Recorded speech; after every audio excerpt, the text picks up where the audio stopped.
여러분, 우리 하나님은 관심이 어디에 있을까요? 우리 하나님은 우리 영혼에 관심이 있으십니다. 우리 영혼이 잘 되고 또 구원을 받고 믿음 안에서 살아가는 것, 그것이 우리 하나님의 관심이십니다. 영혼 구원은 주님이 우리에게 주신 지상 명령입니다. 그런데 이 일은 우리의 힘만으로 가능한 일인가? 여러분, 그렇지 않습니다. 성령께서 함께 해 주실 때만 우리는 그 능력을 감당할 수 있고 복음도 전할 수 있고 믿음으로 우리는 행할 수 있는 줄을 믿습니다. 오늘 본문은 바울이 전도하는 현장에서 나타난 많은 일들에 대해서 증거하고 있는데, 특별히 성령 하나님께서 함께 하신 일들을 우리에게 자세히 보여주고 있습니다. 복음을 전하는 현장, 아니 우리가 믿음으로 살아가는 그 현장에 우리 성령 하나님께서 어떤 일들을 하시는가, 이것을 조금 나누어 보고 또 기도하고 우리 현장에 또 삶 속에서 살아가기를 소망합니다. 하나님은 우리가 살아가는 현장에서 성도들에게 능력을 항상 더하여 주시기를 원하고 계십니다. 에베소 사역은 말씀 사역이 있었습니다. 그와 더불어서 어떤 일들이 있었느냐면 병을 고치는 일들이 있었고 귀신을 쫓아내는 이런 축사의 능력이 있었습니다. 이런 놀라운 열매를 에베소 지역에서 하나님께서 행하셨는데, 사람들이 심지어 어떤 일들이 있었느냐면 바울이 이런 능력을 행하다 보니까 바울의 물건을 가져다가 사람들, 이 병자의 몸에 얹는 일들이 있었습니다. 그런데 놀라운 일들은 그 병자의 몸에 바울의 물건을 얹기만 해도 치유가 일어나고 악귀가 떠나가는 일들이 나타난 것입니다. 여러분들은 이 일들에 대해서 어떻게 생각하시겠습니까? 이 능력은 과연 누구에게 있는 것인가요? 이 능력은 사람에게 있는 것인가? 정말 바울의 옷에 능력이 있었던 것인가요? 11절에 보면 하나님이 바울의 손으로 놀라운 능력을 행하게 하시니, 능력의 주체가 누구라고 나와 있습니까? 하나님이심을 분명히 하고 있습니다. 여러분, 우리는 하나님을 진정 바라볼 수 있어야 됩니다. 능력은 사람에게 있는 것이 아니라 하나님께 있습니다. 어떤 도구, 어떤 사람, 방법에 있지 않고 이 사역을 잘 감당할 수 있도록 능력을 주시는 하나님께 있음을 우리는 바라볼 수 있어야 될 것입니다. 사람은 잠시 하나님께 은혜의 통로로 쓰여지는 것입니다. 이것은 예수님의 옷자락을 만진 혈루증 여인을 우리가 떠오르게 하고, 또 병자들이 베드로의 그림자에라도 닿기만 원했던 그런 사건들을 우리는 떠올리게 합니다. 당시의 의료기술이 발달하지 않았던 시기였기 때문에 환자 스스로는 할 수 있는 일들이 거의 없었을 것입니다. 그래서 병의 나음을 입은 것은 곧 구원과도 연결되는 놀라운 일들이었습니다. 따라서 예수님의 이름으로 이루어지는 이러한 치유는 예수님의 구원의 능력을 상징한다라고 볼 수 있는 일들입니다. 바울의 손수건과 앞치마가 아니라 예수님의 이름에 무엇이 능력이 있다는 것입니다. 성도는 그 이름을 힘입어서 죄에서 영원히 사함을 받고 치유받은 그러한 사람들입니다. 예수의 이름에 능력이 있음을 여러분들은 믿으십니까? 그 이름을 부르시길 바랍니다. 예수의 이름을 오늘 힘있게 여러분 그 권세에 힘입어서 살아가는 하루가 되시기를 축복합니다. 그 이름을 믿는 자 정말 구원을 받게 되실 것입니다. 치유와 회복을 오늘 우리의 삶 가운데에서도 경험하게 되실 것입니다. 그런데 여기에서도 우리는 조심할 것이 있습니다.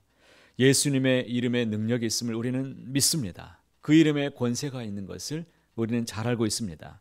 하지만 우리가 믿음으로 하지 않고 그 이름을 단지 도깨비 방망이와 같이 이런 미신적인 믿음으로 우리가 접근하고 그렇게 산다고 한다면 여기에는 능력이 있지 않습니다. 그런 믿음은 우리가 배격해야 될 것입니다. 껍데기 신앙, 껍데기와 같은 우리의 행위들, 이런 것은 온전한 믿음이라고 말할 수 없는 것이죠. 교회 안에 반대적인 일들도 일어났습니다. 초대교회 안에 이 바울의 흉내를 냈던 사람들이 등장한 것입니다. 예수님의 이름으로 명해서 일어나는 이 사역들을 지켜보다가 나도 한번 예수님의 이름으로, 자기도 어떤 교회 안에서, 아니 그 유대 사회 안에서 어느 정도 지위가 있었고 역할도 감당하는 사람이었기 때문에 나도 한번 해보자 시험 삼아서 이 단어를 보게 되면 망령되게라는 여러분 이런 뜻이 있습니다. 망령되게 축사를 했다는 것입니다. 이를 본 스게와 당시의 제사장의 7 아들들이 등장하는데 이 사람들이 흉내를 내다가 그만 어떻게 되었습니까? 오히려 악귀에게 제압을 당한 일들이 있었습니다. 그 말씀이 너무 재미있어서 제가 다시 한번 읽어보고자 합니다. 15절과 16절에 있는데 악귀가 대답하여 이르되 내가 예수도 알고 바울도 알거니와 너희는 누구냐 하며 악귀 들린 사람이 그들에게 뛰어올라 눌러 이기니 그들이 상하여 벗은 몸으로 그 집에서 도망하는지라. 얼마나 우스운 일입니까? 이 일들이 당시 얼마나 많이 회자되었겠습니까? 누가는 이 웃지 못할 에피소드를 통해서 믿음이 없이 행하는 것, 예수님의 이름을 힘입지 않고 흉내만 내는 이 유대교 지도자들의 그룹에 대해서 그들의 불신과 위선을 고발하고 있는 것이죠. 여러분, 진정한 능력이 어디에서 나오는지를 우리에게 분명하게 보여주고 있습니다. 형식과 외형은 충분히 따라할 수 있습니다. 빌릴 수 있습니다. 어떠한 믿음의 내용도 그러나 담지 못한 흉내만 내는 그런 행위들은 지금 곳곳에서도 여러분 벌어지고 있다는 것을 우리는 기억해야 될 것입니다. 많은 이단들이 흉내를 얼마나 많이 냅니까? 흉내를 내는 곳에서도 악귀가 역사하는 곳도 있습니다. 우리는 그것을 성령의 역사로 보고 우리가 미혹해서 살아가는 것은 정말로 주의하고 배격해야 될 것입니다. 예수님의 이름으로 행한다고 해서 그것이 다 예수님의 일인 것인가? 그렇지 않다는 것입니다.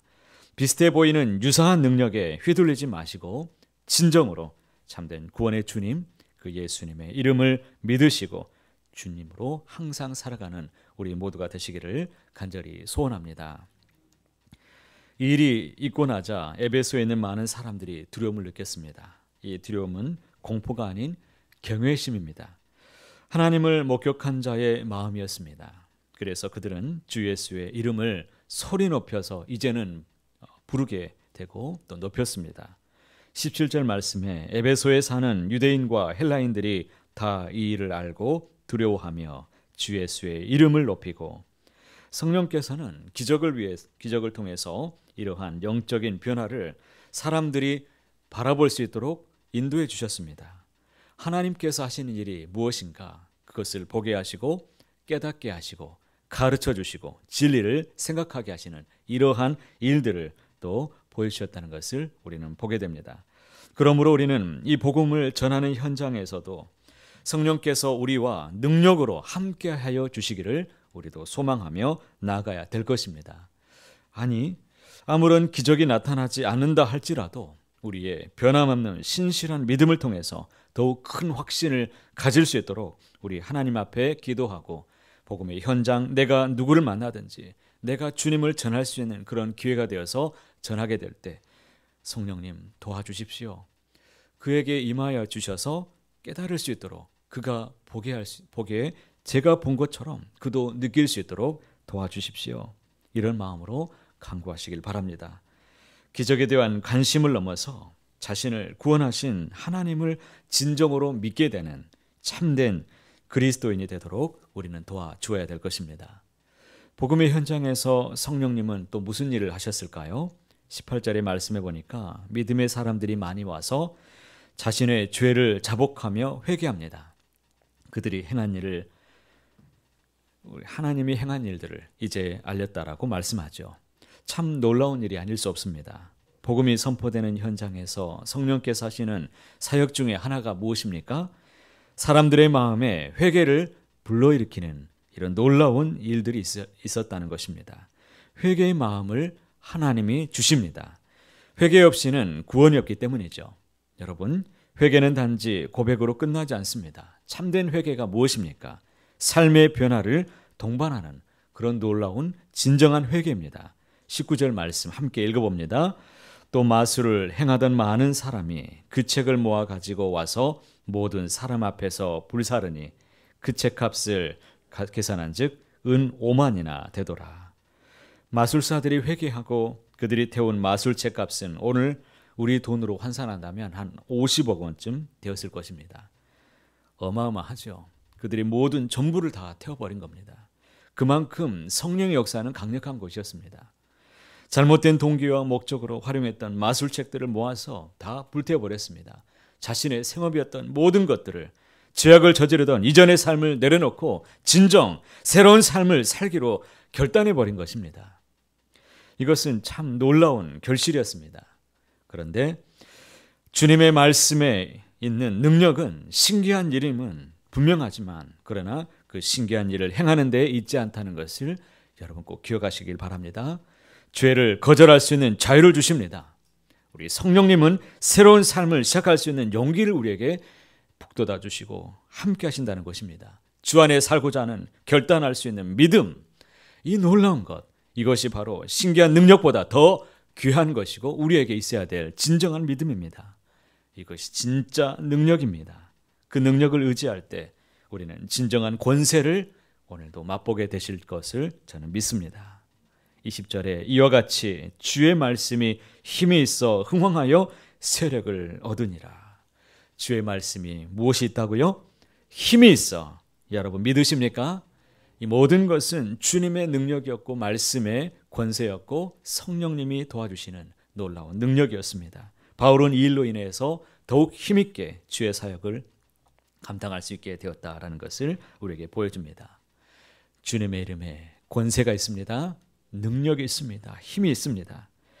내가 죄를 더 이상 짓지 않고 내가 주님 앞에 결단할 수 있는 힘, 주님 앞에 온전히 서고자 하는 결단, 이 새벽에 작지만 내가 주님 앞에 나가고자 하는 이 우리의 발걸음, 이 한 걸음 한 걸음이 주님 앞에 쓰임받는 놀라운 일임을 여러분 기억하십시오. 하나님께서 우리의 발걸음을 사용해 주실 것입니다. 이전보다 더욱 새로운 삶을 시작할 수 있도록 우리에게 능력을 더해 주실 것입니다.